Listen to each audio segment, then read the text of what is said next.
आइए आपका एक साइंस की दुनिया में बहुत बहुत स्वागत है। मैं छोटी छोटी आपकी प्रॉब्लम को दूर कर रहा हूँ, ये मेरा भी सौभाग्य है। देखें क्या है, मैं एक छोटी सी घटना बताऊँ आपको। आपके सभी के साथ ऐसा होता है क्या? सुबह उठे भोर में 4 बजे मॉर्निंग में, तो आपने कमरे की लाइट को ऑन किया स्विच, तो लाइट ही नहीं, मतलब बल्ब नहीं जला, तो आपका मूड तुरंत खराब हो गया है। अब फिर सोचा कि चलो अच्छा देखें पानी ले लें, तो पानी भी नहीं, समरसेबल नहीं चला क्योंकि लाइट है ही नहीं, बिजली है ही नहीं। फिर उसके बाद फिर देखा चलो अच्छा बात करते हैं, खाना भी नहीं बना, चाय भी नहीं बनी, फिर सब कुछ नहीं, सब गड़बड़ हो गया। तो बात करके देखते हैं तो मोबाइल भी डाउन, ले भाई और बहुत बढ़िया हो गया। इसका मतलब क्या है? बिजली के ना होने पर कितनी घटनाएं बेकार हो जाती है और हमें जो है बहुत ही गलत फीलिंग होती है, हम गुड फील नहीं करते। ओके, तो हम उसी प्रॉब्लम को लेकर के आए हैं। आपका है साइंस की क्लास में चैप्टर नंबर 12 और उसका नाम है विद्युत, इलेक्ट्रिसिटी। ओके, हम इसी की छोटी छोटी घटना को हम पढ़ेंगे यहाँ पर और फिर हम सही डेफिनेशन पे आ जाते हैं। जब तक इस चीज को हम नहीं सीखेंगे तब तक हम सही डेफिनेशन को भी नहीं सीखेंगे। क्या है ये छोटी छोटी चीजें? आपको बहुत अच्छे ढंग से पढ़िएगा। 2 चैप्टर हैं, चैप्टर नंबर 12 है और चैप्टर नंबर 13 है। ये लगभग 30-35% आते हैं पूरे पेपर में। पूरे पेपर में 30-35% इसका भाग होगा लगभग। देखिएगा, अगर ये न्यूमेरिकल होगा, कभी कुछ दिया है कभी कुछ दिया है, तो बहुत ही ज्यादा जरूरी चैप्टर है दोनों ही, इसको देखते चलेंगे। विद्युत ऊर्जा का एक महत्वपूर्ण स्रोत है, इसके बिना आधुनिक जीवन की कल्पना नहीं कर सकते। वही बात बताई ना कि जैसे हम देखें भाई, घरों में, हॉस्पिटल्स में, स्कूलों में क्या बिजली के बिना कुछ संभव है? अगर हम बैठे हैं बहुत बड़े कमरे में, अजी एसी नहीं हो, एसी कैसे चलती है? हवा से तो चलती नहीं है, ठीक है नहीं? सभी ये विद्युत से चलती हैं। जितनी विद्युत से चलने वाली चीजें हैं, हम अपना पूरा जो मॉडर्न लाइफ है वो उस पर पूरी तरह से डिपेंड है। अगर बिजली ना होगी तो हम मॉडर्न लाइफ में बहुत ही मुश्किल है कि हम सही फील कर पाए हैं। बहुत ही गर्मी लग रही हो, पंखा सामने हो और चल नहीं रहा हो, तो कितना बढ़िया लगता है ना। मानना पड़ गया ना आपको, है? ये तो आप अच्छे ढंग से जानते हैं, यहाँ बताने की आवश्यकता नहीं है कि आज बिजली नहीं आ रही, कल को भी नहीं आएगी, तार टूट गया है जी, ठीक। तो बहुत सारे स्रोत भी हैं, कहाँ से बिजली आती है, कौन कौन सी चीजों से करंट मिलता है? बैटरियों से मिलता है, सोलर सेल से मिलता है, सीसा संचायक सेलों से मिलता है, जनरेटर से मिलता है, डायनमो से मिलता है, जल से ऊर्जा, पवन ऊर्जा, बहुत सारी चीजें हैं। लेकिन कुल मिलाकर के है वो बिजली और विद्युत, उसकी चर्चा हम यहाँ पर आज कर रहे हैं। ओके, क्या है?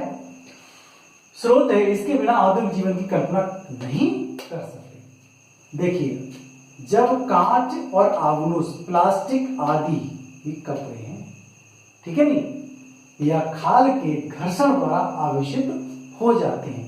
जब हम देखिएगा इस लाइन को, घर्षण, ये देखें प्लास्टिक, आगनुस, कांच, ये छोटी छोटी चीजें हैं। या तो कपड़े से देखें, जब हम स्वेटर निकालते हैं ऊपर को, देखें स्वेटर निकालते हैं, शर्ट निकालते हैं, तो चट चट चट की आवाज आती है। तो इसका मतलब है हमारे शरीर से वो ऊन आवेशित हो चुकी है, लेकिन स्थायी रूप से आवेशित नहीं होती, कुछ क्षण के बाद फिर रिमूव हो जाती है। ओके, तो आवेशित शब्द आपके लिए नया है, घर्षण नया नहीं है।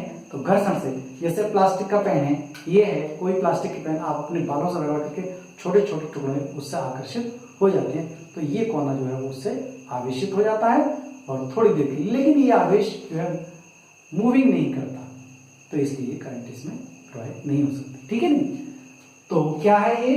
कांच है, आगनुस है, प्लास्टिक है, आदि कपड़े या खाल है, बिल्ली खाल, तो रगड़ते हैं तो वो आवेशित हो जाती है कुछ समय के लिए। और उसके बाद क्या है आवेश? इसको हम देख लें, चार्ज। चार्ज क्या चीज? आप देखते नहीं है, कहते मोबाइल चार्ज हो गया क्या? मोबाइल डिस्चार्ज हो गया, चार्जिंग पकड़ रहा है नहीं पकड़ रहा? तो चार्जिंग तो समझ रहे हैं, चार्ज मीन्स आवेश।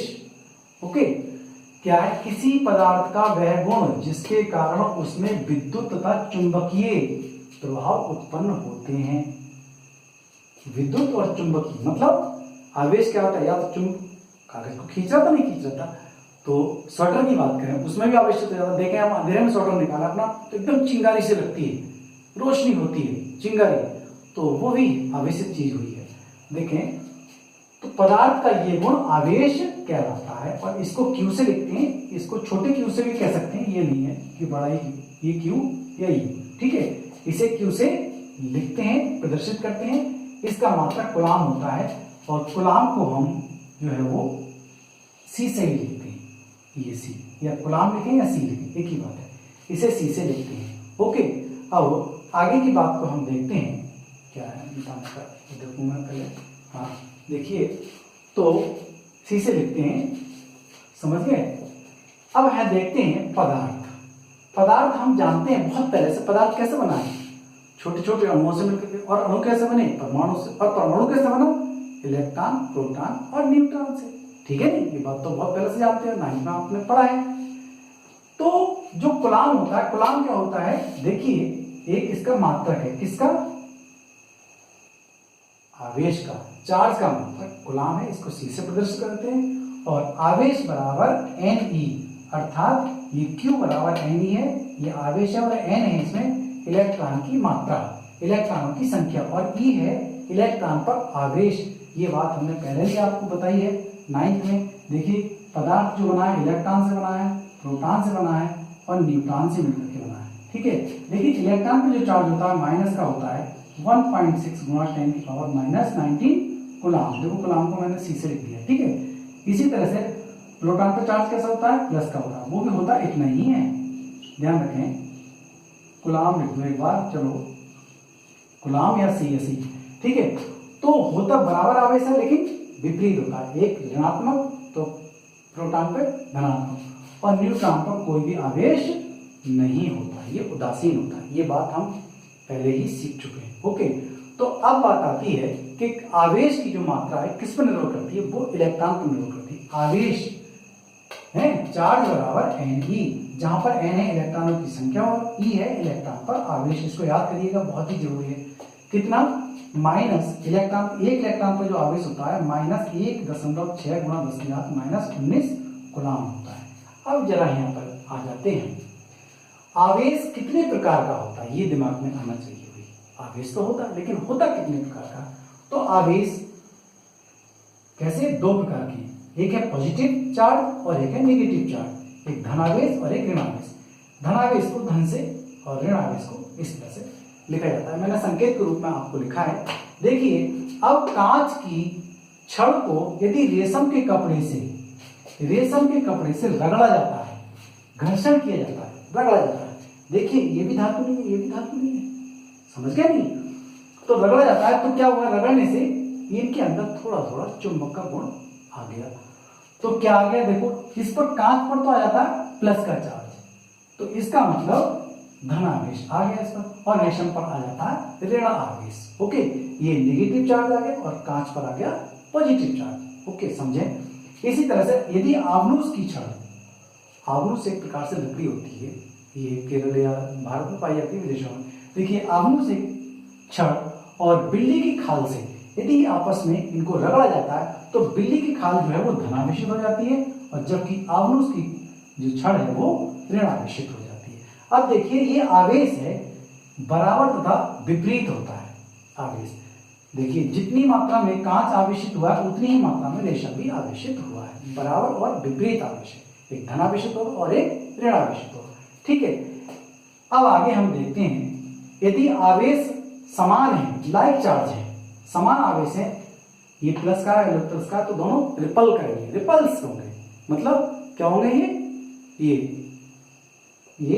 जो है वो भागेंगे एक दूसरे से, ये इधर भागेगा, ये इधर भागेगा, ठीक है, वो रिपल्स कर जाएंगे।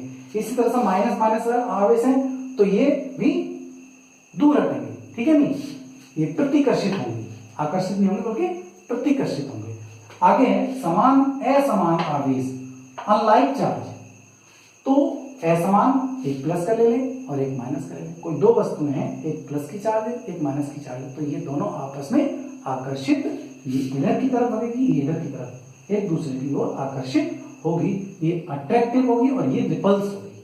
ओके, ये बात आप अच्छे ढंग से समझ गए होंगे।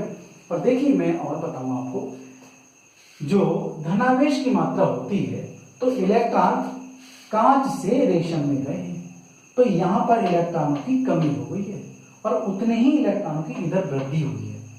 अगर ऋण आवेश है किसी पर तो हम ये मान के चलेंगे, आज से आपको दिमाग में रहना चाहिए कि वहां पर इलेक्ट्रॉनों की वृद्धि है, और किसी पर प्लस चार्ज है तो वहां से इलेक्ट्रॉन निकल करके गए हैं। ध्यान रखिए वहां इलेक्ट्रॉनों की कमी होगी, क्योंकि इस पर न्यूमेरिकल होगा और आप करेंगे। तो इस तरह से हम छोटी सी बात आज सीखे हैं। इसके बाद कल जो है वो सीखेंगे विद्युत धारा क्या है, विद्युत विभव क्या है, आवेश कितना होता है, एक कूलॉम आवेश क्या होता है। ये छोटी छोटी बातें मैं अगले टॉपिक में समझाऊंगा। आपको संभवतः सभी कुछ समझना आ गया होगा। और इसमें हम फ्री इलेक्ट्रॉन की बात भी करेंगे। फ्री इलेक्ट्रॉन किस तरह से होते हैं, वही विद्युत धारा को एक स्थान से दूसरे स्थान पर ले जाते हैं, क्योंकि आवेश की मात्रा आप देख रहे हैं, जितना ज्यादा आवेश होगा एक स्थान से दूसरे स्थान पर जाएगा, वही विद्युत धारा के लिए उत्तरदायी होता है। ठीक है, थैंक यू।